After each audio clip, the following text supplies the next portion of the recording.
Welcome back to the Derrick Lamon Show, available on Spotify, Apple Podcasts, YouTube, Google Play, wherever you find your podcast services. So today we are talking St. Louis Cardinals. More specifically, we're talking J.J. Wetherholt.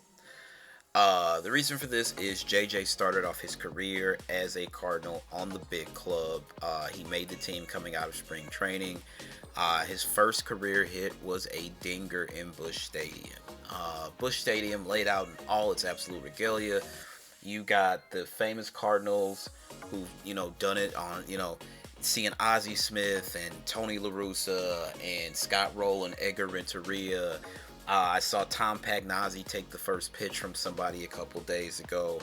The Budweiser Clydesdales, the relationship that Anheuser-Busch has with the Cardinals for a while from, I can't remember exactly when. I remember when Anheuser-Busch sold the team. I was in junior high. I was in the 8th grade when Anheuser-Busch put the Cardinals up for sale, and the current ownership group, the DeWitt family, purchased the team at that time. But obviously, Anheuser-Busch and the St. Louis Cardinals still have a great relationship. The stadium is named Busch Stadium. It's the third iteration of Busch Stadium, and it feels good to have baseball back in St. Louis. This is what we do. This is absolutely what we do. The NFL, we've had that a couple times. Clearly, it didn't go good either time. The Blues have had an up and down history. They've been pretty successful, but they had the longest wait to win a Stanley Cup. It took them 51 years, and we still look back at 2019 with very much reverence. The Cardinals are the backbone of St. Louis. The St. Louis Cardinals and what used to be Anheuser-Busch, now it's Ambev. That stuff is part of St. Louis culture. So when we celebrate 314 Day, you're most certainly going to see a ton of people with Cardinal hats on and Cardinal jerseys and stuff like that. This is who we are. So I'm very happy for J.J. Wetherholt because this was supposed to be, this is our guy. The Cardinals currently, after they cleaned house at the end of last season, Kyle Bloom took over. Cardinals entered into this season with the second highest rated farm system in Major League Baseball, which is a huge deal because we had screwed up for quite a while. We've had some great prospects come through. A lot of guys some guys panned out, some guys didn't pan out. I remember when Colby Rasmus was like the big deal, and a lot of teams kept calling the Cardinals to try to make a deal to get Colby Rasmus, and we held on to him.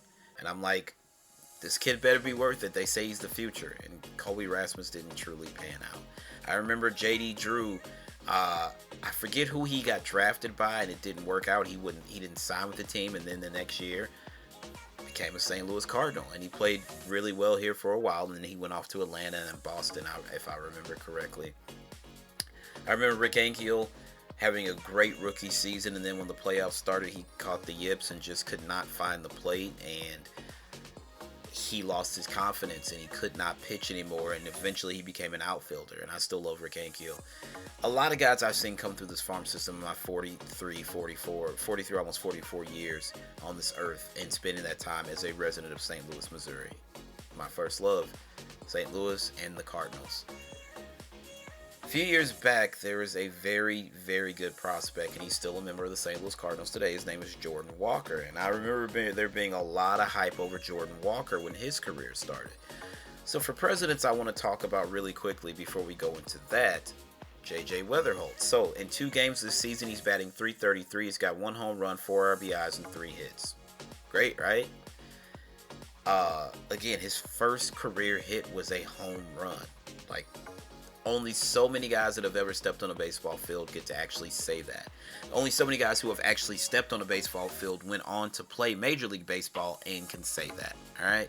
So that is a big deal. But I remember when Jordan Walker was lights out early, and then something happened, and people were just like, this kid ain't it, and the Cardinals sent him down. So when we talk about J.J. Wetherholt, I want you guys to remember the Jordan Walker situation, and he could be a cautionary tale. So there's an article at themainender.com, Jordan Walker's up and down career with the Cardinals, what exactly went wrong with the highly touted draft prospect. Now pay attention because this is very, very important. St. Louis Cardinals are amidst a rather disappointing stretch in recent years, sitting at 77-80 with 5 games remaining in the regular season, with the 2025 season being preceded by an 81-win season in 24 and a 71-win season the year prior in 23. The 3-season stretch has been one of the gloomier eras in recent Cardinals history. Not a lot has gone right for St. Louis in the post-COVID era. The one hope amidst the losing season was supposed to be Jordan Walker, a standout high school player the Cardinals selected with their 2020 first-round pick. However, Walker is yet to turn into the player his pre-draft stock might have suggested, so the question now is what went wrong?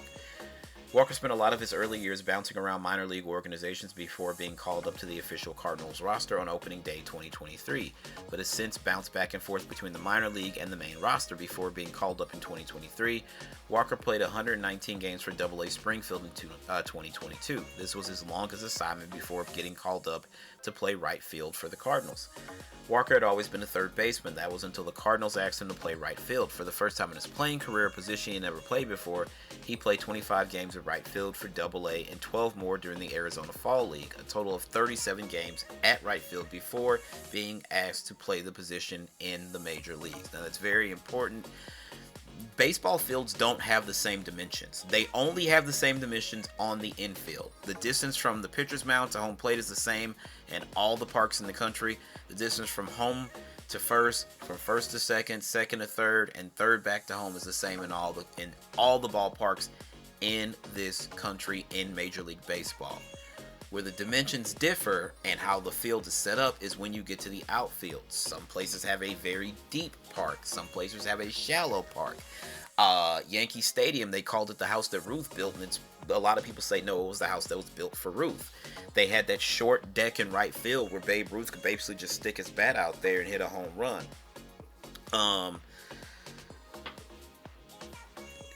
The new Yankee Stadium, which is crazy to call it new because it opened in 2009, Yankee Stadium and Citi Field, home to the Mets, it almost emulates the original, well, the second iteration. Yankee Stadium was torn up and rebuilt multiple times before they moved into the current Yankee Stadium, if you guys didn't know.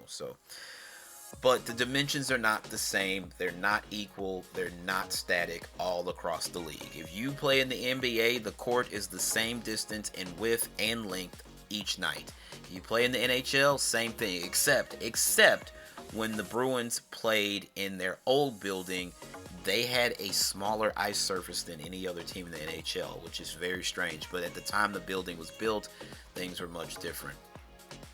Football field, 100 yards. 100 yards. We know how it is, right? Soccer pitch, everything. Everything is uniform except for Major League Baseball.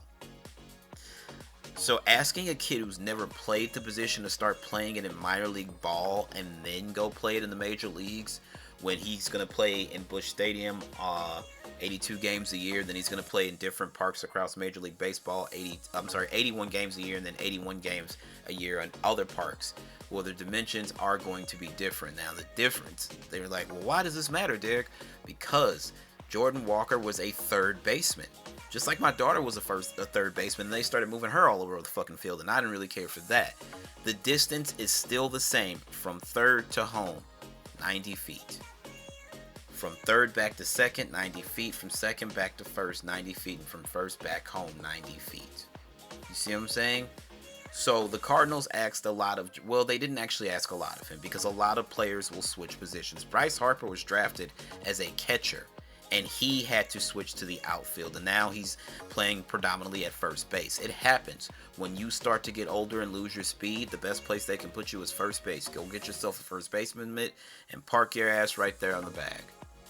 But this is different because Jordan Walker's only been in the league for a very short time. Do you see where I'm going right now? Now, as expected, he had a rough showing at right field with the Cardinals. He's been one of the worst defenders in the league at right field with a -9 DRS, putting him in the bottom percentage of the entire league. While his defense was definitely a work in progress, fans were still excited to see him at bat. His raw power and athleticism led people to believe he'd still be a plus player despite his defensive limitations. That was the idea when he was drafted, but that hasn't exactly followed through. Fans were excited to see Walker take the plate in spring training of 2023. However, Walker had a rather disappointing showing across his first 20 games with the Cardinals. He ended spring training with a ground ball percentage of 57%. So ground ball percentage, easy. He goes to the plate 57% of the time. He grounds out in the middle of in the infield. He doesn't get the ball in the air, or not get it in the air enough to drop it in front of your center fielder, left fielder, or right fielder. You see what I'm saying? 57% of the time he's grounding out, and that's not good. Jordan Walker has to produce at the plate and the field. If you can't do both equally, you better do one really fucking good, right? And I love Jordan Walker. I think that some things were asked of him, not saying the switching position because that happens in baseball. Other than that, I think some other things were asked of him, and I think it got in his head. Again, ground ball percentage of 15%, 57, 15 percentiles above league average at the time, leaving fans disappointed with his showing on the plate. These concerns continued in the beginning of the regular season. Walker still struggled with hitting ground balls as he ended his rookie season with a ground ball percentage of 47%. In April of 2023, St. Louis sent Walker to AAA Memphis so he could alter his swing. Bingo. They told him to alter his swing. You don't mess with a kid's swing. You mess with a kid's swing, you mess with his confidence. That's not something, unless they're drastically just doing something terrible at the plate, then yeah, you have to tweak it. The difference is Jordan Walker wasn't. He was hitting. See what I'm saying? JJ Wetherholt, I hope you're paying attention. He worked on changing his swing mechanics in an attempt to transfer his power to fly balls and line drives as opposed to the usual ground balls. In the short term, this worked. By the end of 2023, he lowered his ground ball percentage from 67% to 46%.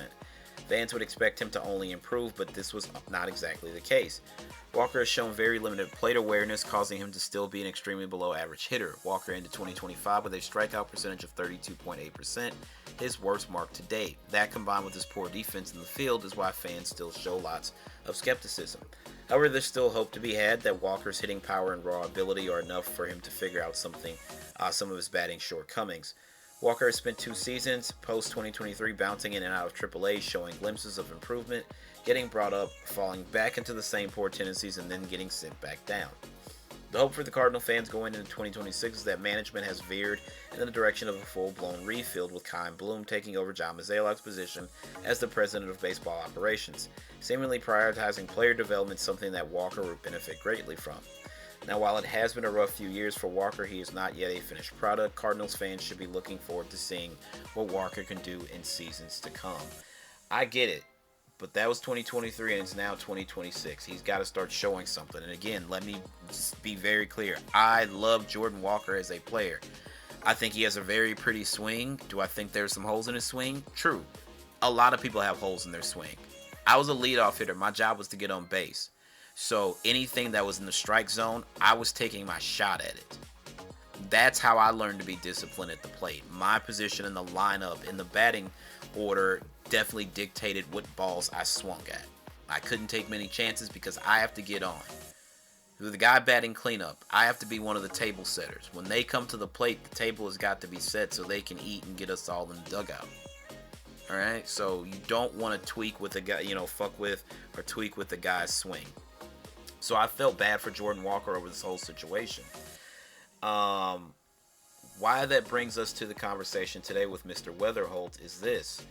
We've seen how it can go. And this in particular worries me. JJ Wetherholt had a great showing this weekend. If the Cardinals start to fuck with his swing, then what happens? He loses his confidence. Rick Ankiel, he just couldn't get it done. He did great during the regular season. The playoffs started and he gave up all those runs. The Cardinals should have stepped in at some point and said, what do we need to do? But they shouldn't have fucked with his mechanics. I forget exactly what happened there. I'm worried for JJ Wetherholt, and I'm still worried for fucking Jordan Walker at this point. Let the kid learn and let him make mistakes. If he comes to you and he sees something in the tape he's watching, he's like, okay, I need to figure this out. Then you say, hey, how about dropping your shoulder a little bit? How about turning your hip a little bit? How about doing this? Don't be too early on the ball, but don't be too late. You got to understand right where the sweet spot is. So work on that. Work on your approach to the ball. You have 0.7 of a second to determine what kind of pitch it is when it leaves the pitcher's hands based on the spin of the ball and the laces, all right?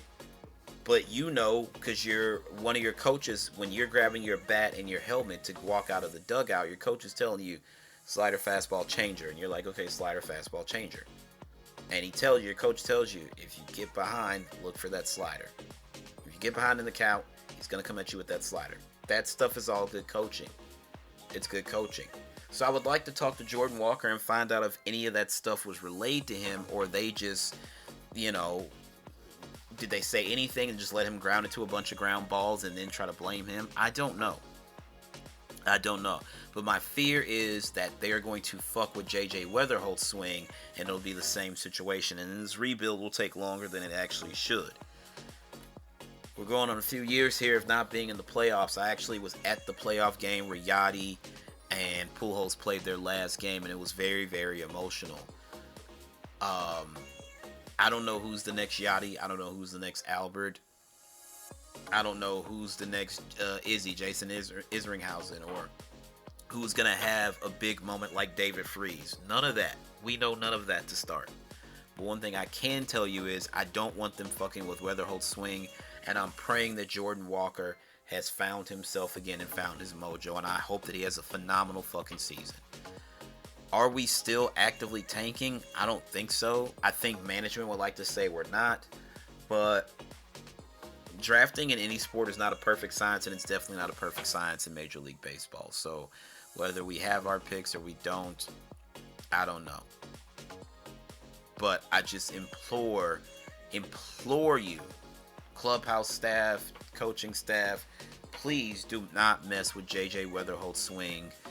I understand why you did it with Jordan Walker, but I think he had hits in his first 12 games as when he got called up. So it's like, where's the disconnect here? I don't know. Anyway, that's going to do it for yours truly. I'm going to go ahead and end this like I end everything else. Believe in yourself first and foremost, because if you don't believe in yourself, of course, nobody else will believe in you. As always, my name is Derrick Lamon Jackson. That's my time. Y'all be good. See you.